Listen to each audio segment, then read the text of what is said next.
ചെയ്യാൻ പോകുന്നത് ഒരു പാർട്ടി വെയർ ആയിട്ട് യൂസ് ചെയ്യാൻ പറ്റുന്ന ഇയറിങ്സിൻ്റെ മേക്കിംഗ് ആണ്. അപ്പോൾ വളരെ സിമ്പിളായിട്ട് നമുക്കിത് ചെയ്യാൻ എങ്ങനെയാണെന്ന് നോക്കാം. അതിനായിട്ട് ഞാൻ പ്ലെയറും അതുപോലെ തന്നെ കട്ടറും എടുത്തിട്ടുണ്ട്. പിന്നെ ഇതേ നമ്മുടെ ഐപ്പിന്ന് ഗോൾഡൻ കളറിലാട്ടോ എടുത്തിരിക്കുന്നത്. പിന്നെ സ്റ്റഡ് ബേസ് എടുത്തിട്ടുണ്ട്. ഇതുപോലത്തെ 2 സ്റ്റഡ് ബേസ് എടുത്തിട്ടുണ്ട്. പിന്നെ അതുപോലെ തന്നെ നമ്മൾ എടുത്തിരിക്കുന്നതാണ് സ്റ്റോൺ ചെയിൻ. ഗോൾഡൻ കളറിലെ സ്റ്റോൺ ചെയിൻ നമ്മൾ എടുത്തിട്ടുണ്ട്. പിന്നെ നമ്മൾ യൂസ് ചെയ്യുന്നതാണ് ഇതുപോലത്തെ ബീഡ്സ്, അതായത് നമ്മുടെ ഡ്രോപ്സിൻ്റെ ഷേപ്പുള്ള ബീഡ്സും അതുപോലെ തന്നെ ക്രിസ്റ്റൽ ബീഡ്സും നമ്മൾ എടുക്കുന്നുണ്ട് കേട്ടോ. 4mm സൈസിലെ ക്രിസ്റ്റൽ ബീഡാണ് എടുത്തിരിക്കുന്നത്. പിന്നെ നമ്മൾ ബോൾ ചെയിനും എടുക്കുന്നുണ്ട്. പിന്നെ ഇതുപോലത്തെ കുന്തൻ സ്റ്റോൺസൊക്കെ യൂസ് ചെയ്യുന്നുണ്ട് കേട്ടോ. ഇതുപോലത്തെ ഡ്രോപ്പ് ഷേപ്പുള്ള സ്റ്റോണും നമ്മൾ യൂസ് ചെയ്യുന്നുണ്ട്. പിന്നെ ഇതൊക്കെ ഒട്ടിച്ച് കൊടുക്കാനായിട്ട് B7000ൻ്റെ ഗ്ലൂ ആണ് നമ്മൾ യൂസ് ചെയ്യുന്നത്. പിന്നെ നമുക്ക് മെയിനായിട്ട് വേണ്ടത് OHP ഷീറ്റും അതുപോലെ തന്നെ നമ്മളുടെ വാക്സ് ഷീറ്റും വേണം കേട്ടോ. വാക്സ് ഷീറ്റ് കാണിക്കാൻ മറന്നുപോയി. പിന്നെ നമ്മളുടെ ഹെഡ് പിന്നും ഐ പിന്നും ഒക്കെ എടുത്തിട്ടുണ്ട് കേട്ടോ. നമ്മളിനി ചെയ്യാൻ പോകുന്നത് നമ്മളുടെ OHP ഷീറ്റിൽ ഇതുപോലെ ഗ്ലൂ അപ്ലൈ ചെയ്തതിന് ശേഷം നമ്മളുടെ ആ ഒരു സ്ക്വയർ ഷേപ്പുള്ള സ്റ്റോൺ ഞാൻ ഇതുപോലെ ഒന്ന് ചെരിച്ചൊന്ന് വെച്ചിട്ടുണ്ട്. എന്നിട്ട് ഞാനതിൻ്റെ ചുറ്റിലും ബോർഡർ എന്നോണം നമ്മളുടെ സ്റ്റോൺ ചെയിൻ ഇങ്ങനെ കട്ട് ചെയ്ത് ഒട്ടിച്ച് കൊടുക്കുന്നുണ്ട് കേട്ടോ. ഒരു 3 സ്റ്റോൺ വരുന്ന രീതിയിലാണ് ഞാൻ കട്ട് ചെയ്ത് വെച്ചിരിക്കുന്നത്. എന്നിട്ട് നമുക്ക് സാവധാനം ഓരോ സ്റ്റോണും നമുക്ക് ഈ ഒരു ആദ്യത്തെ സെൻറ്ററിലുള്ള വലിയ സ്റ്റോണിൻ്റെ ചുറ്റുമായിട്ട് നല്ല വൃത്തിക്ക് തന്നെ ഒട്ടിച്ച് കൊടുക്കാം കേട്ടോ. കുറച്ച് ക്ഷമ ഇട്ട് ഇരിക്കുകയാണെന്നുണ്ടെങ്കിൽ നമുക്ക് നല്ല പെർഫെക്റ്റ് ആയിട്ട് അധികം പൈസ ചിലവൊന്നും ഇല്ലാണ്ട് വീട്ടിൽ തന്നെ നമ്മളുടെ ഇഷ്ടത്തിനുള്ള ഒരു പാർട്ടി വെയർ ആയിട്ടുള്ള മാലയും കമ്മലും അങ്ങനെയൊക്കെ നമുക്ക് സെറ്റ് ചെയ്തെടുക്കാൻ പറ്റുന്നതാണ് കേട്ടോ. അപ്പോൾ ഞാൻ 4 സൈഡിലും ഇതുപോലെ സ്റ്റോൺസൊക്കെ നല്ല വൃത്തിക്ക് തന്നെ ഒട്ടിച്ച് കൊടുക്കുന്നുണ്ട് കേട്ടോ. ഇപ്പോൾ നമ്മൾ സ്റ്റോൺസൊക്കെ നല്ലപോലെ ഒട്ടിച്ച് കഴിഞ്ഞിട്ടുണ്ട്. ഇനി നമ്മൾ ഇതിൻ്റെ ചുറ്റിലായിട്ട് ബോൾ ചെയിനാണ് ഒട്ടിച്ച് കൊടുക്കാൻ പോകുന്നത്. അതിനായിട്ട് ഞാൻ കുറച്ച് ഗ്ലൂ ഇതുപോലെ ഒന്ന് അപ്ലൈ ചെയ്തിട്ട് നമ്മളുടെ ബോൾ ചെയിൻ എത്രത്തോളം ലെങ്ത്തിൽ വേണോ ആ ഒരു ലെങ്ത്തിലാക്കിയിട്ട് നമുക്ക് ഒട്ടിച്ച് കൊടുക്കാം. ഇതുപോലെ ജസ്റ്റ് ഒന്ന് കൈ വെച്ചൊന്ന് അറേഞ്ച് ചെയ്ത് കൊടുത്താൽ മതി കേട്ടോ. കറക്റ്റ് ഒരു റൗണ്ട് ഷേപ്പൊക്കെ വരുന്ന പോലെ നമുക്ക് ഒട്ടിച്ച് കൊടുക്കാം കേട്ടോ. പിന്നെ നിങ്ങൾക്ക് യൂസ്ഫുൾ ആയിട്ടുള്ള ഒത്തിരി അധികം ഹെയർ ആക്സസറീസിൻ്റെ മേക്കിംഗ് വീഡിയോസൊക്കെ നമ്മളുടെ ചാനലിൽ അപ്ലോഡ് ചെയ്തിട്ടുണ്ട്. താല്പര്യമുള്ളവർ ആ വീഡിയോസ് കൂടി ഒന്ന് ചെക്ക് ചെയ്യാം കേട്ടോ. ഇപ്പോൾ നമ്മൾ ചുറ്റിലും ബോൾ ചെയിൻ ഒട്ടിച്ച് കഴിഞ്ഞിട്ടുണ്ട്. ഇനി നമ്മൾ നെക്സ്റ്റ് ചെയ്യാൻ പോകുന്നതെന്ന് പറഞ്ഞാൽ ഇതിൻ്റെ ബാക്കി ആ ബോൾ ചെയിൻ്റെ റൗണ്ടിൽ നമ്മൾ വീണ്ടും സ്റ്റോൺസ് ഒട്ടിച്ച് കൊടുക്കാനാണ് പോകുന്നത്. ഈ ഒരു ഡ്രോപ്പ് ഷേപ്പുള്ള സ്റ്റോൺ നമ്മൾ ഈ വീഡിയോയിൽ കാണുന്ന പോലെ ജസ്റ്റ് ഒന്നിങ്ങനെ അറേഞ്ച് ചെയ്ത് കൊടുക്കുന്നുണ്ട് കേട്ടോ. വളരെ സിമ്പിളായിട്ട് നമുക്ക് ചെയ്തെടുക്കാം. ആകെ നമുക്ക് കുറച്ച് ടൈം എന്ന് പറയുന്നത് ഇതൊന്ന് ഒട്ടി കിട്ടാനുള്ള ടൈം ഉണ്ടല്ലോ, ആ ഒരു ടൈം മാത്രമാണ് നമുക്കിതിന് വേണ്ടുള്ളൂ. ബാക്കിയൊക്കെ വളരെ സിമ്പിളായിട്ടുള്ള പ്രോസസ്സാണ്. അപ്പോൾ ഞാൻ ഇതുപോലെ അറേഞ്ച് ചെയ്ത് ഓരോ സ്റ്റോണായിട്ട് ഇങ്ങനെ വെച്ച് കൊടുക്കുന്നുണ്ട് കേട്ടോ.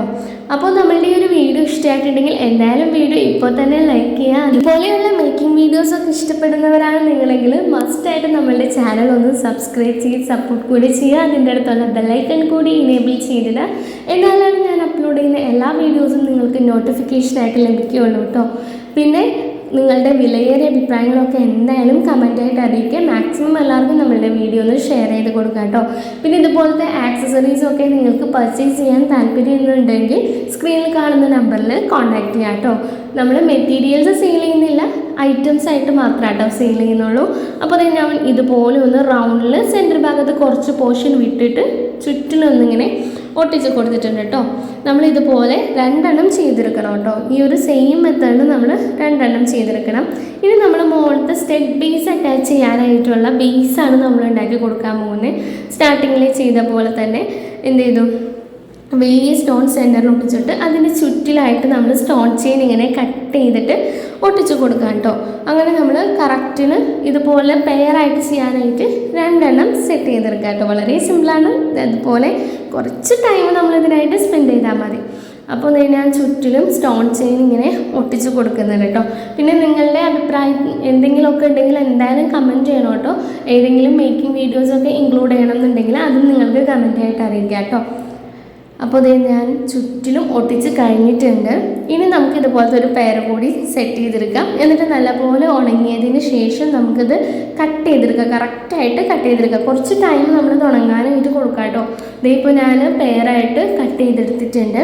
ഇനി നമുക്ക് ഇയറിങ്ങിൻ്റെ ബാക്കി പ്രോസസ്സിലോട്ട് കിടക്കാം. ഇനി ഞാൻ നമ്മളുടെ ഹെഡ് പിൻ എടുത്തിട്ട് അതിൻ്റെ കുറച്ചിങ്ങനെ കട്ട് ചെയ്ത് കളഞ്ഞിട്ട് നമ്മൾ ഇതുപോലെ ഒരു കമ്പിലിന് 4 പീസാണ് നമ്മൾ ഹെഡ് പിൻ എടുത്തേക്കാണ്. ആദ്യത്തെ ഒരെണ്ണം ഇതുപോലെ സ്റ്റഡ് ബേസ് ഒരെണ്ണം നമ്മൾ ആദ്യത്തെ ആ ഒരു സ്റ്റഡ് ബേസിൻ്റെ മുകളിൽ സ്റ്റഡ് ബേസും അതുപോലെ തന്നെ ഐ പിന്നും കൂടി ഒട്ടിച്ച് കൊടുക്കുന്നുണ്ട് കേട്ടോ. സോറി, ഹെഡ് പിന്ന്. അപ്പോൾ ഇതുപോലെ നമുക്ക് ഒട്ടിച്ച് കൊടുക്കാം. ഇതുപോലെ തന്നെ നമ്മളുടെ അടുത്ത പെയറിലും സെറ്റ് ചെയ്തെടുക്കുക. ഇനി നമ്മളുടെ ആ ഹാങ്ങിങ് ആയിട്ട് യൂസ് ചെയ്തിരിക്കുന്ന ഈ ഒരു ഐറ്റത്തിൻ്റെ സെൻറ്ററിൽ നമ്മൾ സ്റ്റോണൊന്നും ഒട്ടിക്കാത്ത അവിടെയും നമ്മൾ എന്ത് ചെയ്യുക, ഹെഡ് പിൻ ഒട്ടിച്ച് കൊടുക്കുക. നമ്മളതിൻ്റെ ലെങ്ത്ത് ഒന്ന് കട്ട് ചെയ്ത് കുറച്ചിട്ട് ഒട്ടിച്ച് കൊടുക്കുക. പിന്നെ അതിൻ്റെ താഴ്ഭാഗത്തും ഞാൻ ഒരു 3 എണ്ണം ഹാങ്ങിങ് കൊടുക്കാനായിട്ട് ഒട്ടിച്ച് കൊടുക്കുന്നുണ്ട് കേട്ടോ. ഇതുപോലെ ഇനി നമുക്ക് താഴ്ഭാഗത്ത് കൂടെ സെറ്റ് ചെയ്ത് കൊടുക്കാം. ഈ ഒരു ഒട്ടാനുള്ള പ്രോസസ്സ് മാത്രമാണ് നമുക്ക് ഇച്ചിരി ലാസ്റ്റിംഗ് ആയിട്ടുള്ളത്. ബാക്കിയൊക്കെ സിമ്പിളായിട്ട് നമുക്ക് ചെയ്തെടുക്കാം. അപ്പോൾ താഴത്തേക്കുള്ള ഹാങ്ങിങ് കൊടുക്കാനായിട്ടുള്ള 3 ഹെഡ് പിന്ന് കൂടി നമ്മൾ ഗ്ലൂ അപ്ലൈ ചെയ്തതിന് ശേഷം നിങ്ങൾക്ക് അതിങ്ങനെ ഒട്ടിച്ച് കൊടുക്കാം. ഇതുപോലെ അറേഞ്ച് ചെയ്ത് ഞാൻ ഒട്ടിച്ച് കൊടുത്തിട്ടുണ്ട്. ഇനി നമ്മളുടെ ഐ പിന്ന് എടുത്തിട്ട് അതിലേക്ക് നമ്മൾ എന്ത് ചെയ്യുക, ആദ്യം തന്നെ ഒരു ഡ്രോപ്പ് ഷേപ്പിലുള്ള നമ്മളുടെ ക്രിസ്റ്റൽ ബീഡ് ഇട്ട് കൊടുക്കാം. എന്നിട്ട് ഡ്രോപ്പ് ഷേപ്പുള്ള ബീഡ് കൂടി ഇട്ട് കൊടുത്തിട്ട് നമ്മളുടെ ഐ പിന്നിൻ്റെ ലെങ്ത്ത് ഒന്ന് കട്ട് ചെയ്ത് കളഞ്ഞിട്ട് നമ്മളിത് ഇതുപോലെ ഒരു ഹോൾ ഉണ്ടാക്കി കൊടുക്കുന്നുണ്ട്, ഒരു ലൂപ്പ് ഉണ്ടാക്കി കൊടുക്കുന്നുണ്ട് കേട്ടോ.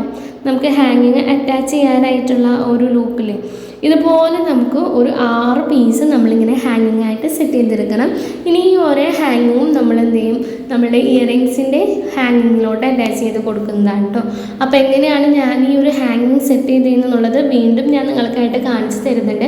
മാക്സിമം നല്ലപോലെ നിങ്ങൾക്ക് എക്സ്പ്ലെയിൻ ചെയ്ത് തരാൻ ഞാൻ ശ്രമിക്കുന്നുണ്ട്. എന്നിട്ടും നിങ്ങൾക്ക് എന്തെങ്കിലും ഡൗട്ട് ഉണ്ട് എന്നുണ്ടെങ്കിൽ നിങ്ങൾ എന്തായാലും കമൻറ്റ് ചെയ്യാം കേട്ടോ. ഞാൻ ആ ഡൗട്ട് ക്ലിയർ ചെയ്ത് തരുന്നതാണ്. അപ്പോൾ ഞാൻ ഇതൊക്കെ സെറ്റ് ചെയ്ത് കറക്റ്റിനൊക്കെ സെറ്റാക്കി എടുത്തിട്ടുണ്ട്. ഇനി നമ്മൾ ഓരോ ഹാങ്ങിങ്ങും ഇതുപോലെയൊക്കെ ജോയിൻ ചെയ്തെടുത്ത് കഴിയുമ്പോൾ നമ്മളുടെ ഇയറിങ് അവിടെ സെറ്റ് ആയിട്ടുണ്ട്. അപ്പോൾ ഇതെങ്ങനെയാണ് ജോയിൻ ചെയ്തതെന്ന് ഞാൻ കാണിച്ചു തരാം. ആദ്യം നമ്മുടെ സ്റ്റഡ് ബേസിലെ ആ ഒരു ഹെഡ് പിന്നിലോട്ട് നമ്മളുടെ ഹാങ്ങിങ്ങിൻ്റെ ഹെഡ് പിന്ന് കൂടി അറ്റാച്ച് ചെയ്ത് കഴിഞ്ഞ് കഴിയുമ്പോൾ അവിടെ ഹാങ്ങിങ് സെറ്റായിട്ടുണ്ട്. ഇനി ബാക്കി വന്ന ബീഡ്സിൻ്റെ ഹാങ്ങിങ് കൂടി താഴത്തെ പോർഷനും കൂടി അറ്റാച്ച് ചെയ്ത് കഴിയുമ്പോൾ അവിടെയും സെറ്റായിട്ടുണ്ട്. ഇനി ഇതിൻ്റെ ഒക്കെ ബാക്കിൽ ഇതൊക്കെ ഹാങ്ങിങ് ഒക്കെ സെറ്റ് ചെയ്തതിന് ശേഷം ഇതിൻ്റെ ബാക്കിൽ നമ്മൾ വാക്സ് ഷീറ്റ് കൂടി ഒട്ടിച്ച് കൊടുക്കുന്നുണ്ട്, കറക്റ്റ് ഷേപ്പിൽ കട്ട് ചെയ്തിട്ട്. അപ്പോൾ നമ്മൾ ഇയറിങ്സ് മൊത്തത്തിൽ സെറ്റ് ആയിട്ടുണ്ടാവും കേട്ടോ. അപ്പോൾ വാക്സ് ഷീറ്റ് കാണിക്കുന്ന അതായത് അറ്റാച്ച് ചെയ്യുന്ന ഒരു ക്ലിപ്പിംഗ് എന്തെങ്കിലും നിന്ന് മിസ്സായി പോയതാണ്. അപ്പോൾ നമ്മൾ ആ കറക്റ്റ് ഷേപ്പിൽ കട്ട് ചെയ്ത് വാക്സ് ഷീറ്റ് ബാക്ക് സൈഡിൽ ഒട്ടിച്ച് കഴിഞ്ഞാൽ നമ്മുടെ ഇയറിങ് ഫുള്ളി സെറ്റ് ആയിട്ടുണ്ട്. അപ്പോൾ ഇതാണ് നമ്മുടെ ഇയറിങ്ങിൻ്റെ ഫൈനൽ റിസൾട്ട്. നിങ്ങൾക്ക് എല്ലാവർക്കും ഇഷ്ടമായെന്ന് വിചാരിക്കുന്നു. മസ്റ്റായിട്ട് നിങ്ങൾ ട്രൈ ചെയ്ത് നോക്കുക. അപ്പോൾ നിങ്ങളുടെ ഫീഡ്ബാക്ക് കൂടി അറിയിക്കുക. അധികം റേറ്റ് ഒന്നും കൊടുത്ത് നമ്മൾ പാർട്ടി വെയർ ഇയറിങ്സ് ഒന്നും ഇനി മേടിക്കേണ്ടല്ലോ, നമുക്ക് സ്വന്തമായിട്ട് ഉണ്ടാക്കിയിടുക. മാർക്കറ്റിൽ 200 രൂപ അതിൽ എബോവ് വരുന്ന റേഞ്ചിലുള്ള ഒരു ഇയറിങ്സൊക്കെ നമുക്ക് കുറഞ്ഞ ചിലവിൽ തന്നെ നമ്മളുടെ വീട്ടിൽ തന്നെ നമുക്ക് ഇഷ്ടത്തിന് ഉണ്ടാക്കിയെടുക്കാം.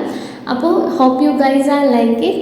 അപ്പോൾ അടുത്തൊരു വീഡിയോ ആയിട്ട് നമ്മൾ വീണ്ടും കാണുന്നവരെ tata bye bye. Thank you for watching.